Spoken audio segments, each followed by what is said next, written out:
The tranquility of a crisp October morning in 1947 was shattered as armed raiders poured across the borders of the idyllic region of Kashmir. These were not soldiers of a recognized army, but a ferocious mix of Pashtun tribesmen, fueled by a potent mix of religious fervor and promises of plunder. Their objective: seize this jewel of the Himalayas for the newly formed nation of Pakistan.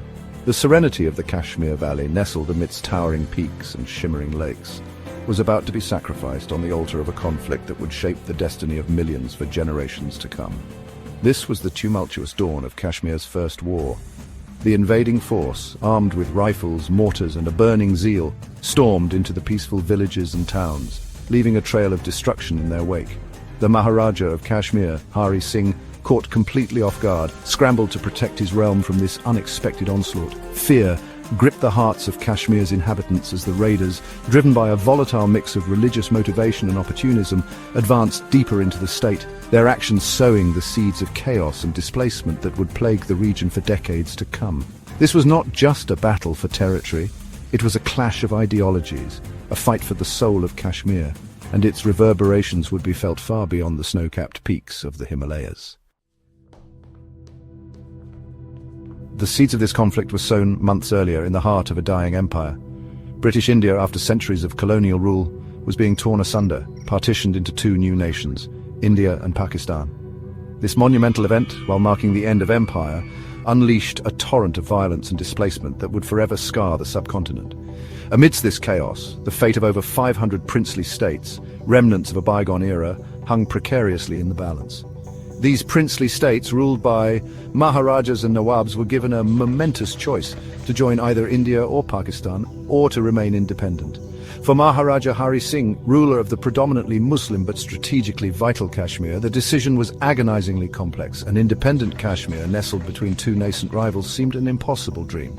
Accession to Pakistan was a difficult prospect given the Maharaja's Hindu faith and the predominantly Muslim population's uncertain sentiments. Joining India, though seemingly a more natural fit culturally for the Maharaja, was fraught with its own set of challenges, not least of which was the geographical distance and the potential for unrest within the Muslim-majority population. As Maharaja Hari Singh hesitated, events on the ground were rapidly spiraling out of control.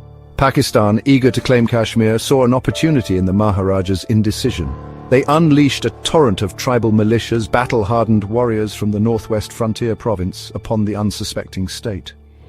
These raiders, fueled by religious zeal and the promise of plunder, stormed across the border, their sights set on the prized valley of Kashmir. The peaceful towns and villages of Kashmir, accustomed to the tranquility of their mountain existence, were ill-prepared for the sudden onslaught of violence. The raiders, with their fierce battle cries and unfamiliar language, were like a force of nature unleashed upon an unsuspecting populace.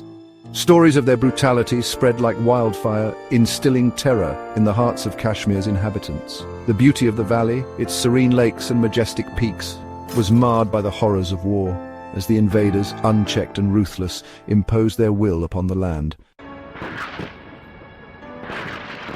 With his state on the brink of collapse, Maharaja Hari Singh made a desperate plea to India for assistance. He signed the Instrument of Accession, formally integrating Kashmir into the Indian Union in exchange for military aid. The Indian government, though initially hesitant to intervene in what they perceived as an internal matter of a newly acceded state, could not ignore the plight of Kashmir and the potential geopolitical ramifications of its fall to the raiders. Within hours of the Maharaja's plea, the Indian military, spearheaded by the brave soldiers of the Sikh regiment, was mobilized.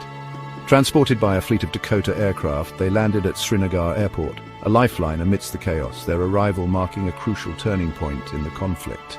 The sight of Indian soldiers, their turbans proudly displayed, breathed a new sense of hope into the beleaguered people of Srinagar. The tide was slowly beginning to turn, but the fight for Kashmir was far from over. The stage was set for a series of battles that would determine the fate of the region.